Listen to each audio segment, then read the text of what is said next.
secondes d'hypnose, bonjour et bienvenue. 180 secondes d'hypnose, c'est 3 minutes et une bonne brassée de secondes en plus pour répondre à toutes sortes de questions à propos de l'hypnose. Je m'appelle Denis Jacquard, je suis fondateur de l'Institut d'hypnose thérapeutique, hypnothérapeute et formateur en hypnose ericksonienne et en hypnose thérapeutique. L'hypnose, c'est quoi ? Avant que je vous donne ma définition de ce qu'est l'hypnose, je souhaite préciser que pour moi, l'hypnose n'a de sens que dans un contexte thérapeutique, visant à mieux être et à mieux vivre. Même si l'hypnose de spectacle peut avoir son sens pour impressionner un auditoire curieux, ma pratique de l'hypnose s'inscrit uniquement et exclusivement dans un contexte d'accompagnement thérapeutique. L'hypnose est comme un puzzle composé de 3 pièces essentielles. La première de ces pièces est la relation entre l'hypnothérapeute et son patient. La deuxième de ces pièces est la communication interpersonnelle. Qu'est-ce qui va s'échanger entre les deux personnes en relation ? La troisième de ces pièces est l'état hypnotique. Dans quel état neurologique la personne se trouve lorsqu'elle vit une séance d'hypnose ? La relation est la première pièce centrale de ce puzzle. L'hypnose est une relation.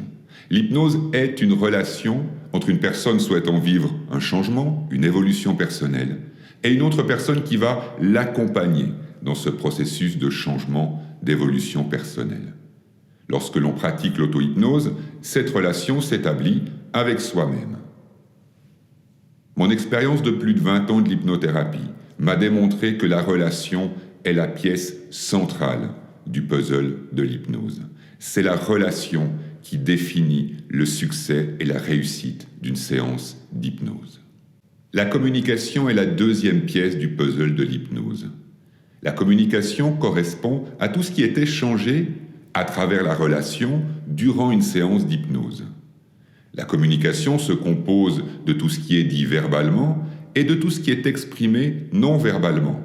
Les paroles, bien évidemment, et aussi le ton de la voix, le volume de la voix, le rythme de la voix, les silences, les regards, les sourires, les gestes du corps. Tout ce que le corps et la voix peuvent exprimer verbalement et non verbalement. Comme j'ai pour habitude de le dire, en tant qu'hypnothérapeute, je n'ai rien d'autre à ma disposition que ma capacité à communiquer pour écouter la personne que je reçois et pour accompagner la personne que je reçois dans une expérience d'hypnose. Ma capacité à communiquer est le seul outil à ma disposition pour accompagner la personne que je reçois.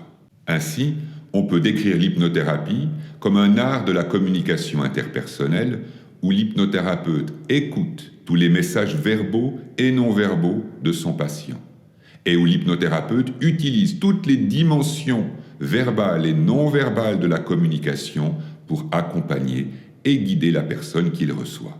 La troisième pièce du puzzle est l'état hypnotique. L'état hypnotique est un état neurologique naturel présent dans le cerveau lorsqu'une personne vit une expérience d'hypnose. Lorsque le cerveau se trouve dans cet état particulier, il voit certaines de ses capacités naturelles comme augmentées ou boostées par l'état hypnotique. Grâce aux découvertes récentes, il a été possible d'observer les effets tout à fait bénéfiques de l'état hypnotique sur les capacités du cerveau. Si vous souhaitez en savoir davantage sur l'état hypnotique, alors je vous invite vivement à aller visionner la vidéo consacrée à ce sujet et intitulée « Qu'est-ce que l'état hypnotique ?»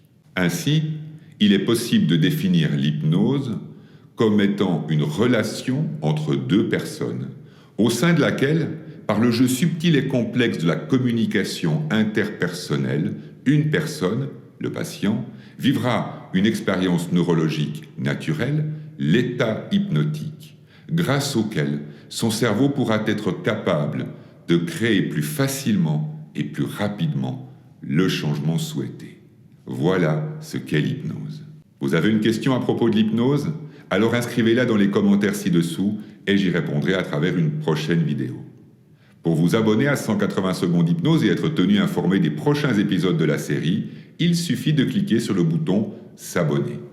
Et sentez-vous complètement libre de partager cette vidéo avec vos amis ou d'autres personnes qui peuvent être intéressées par l'hypnose. Merci pour votre attention et à très bientôt.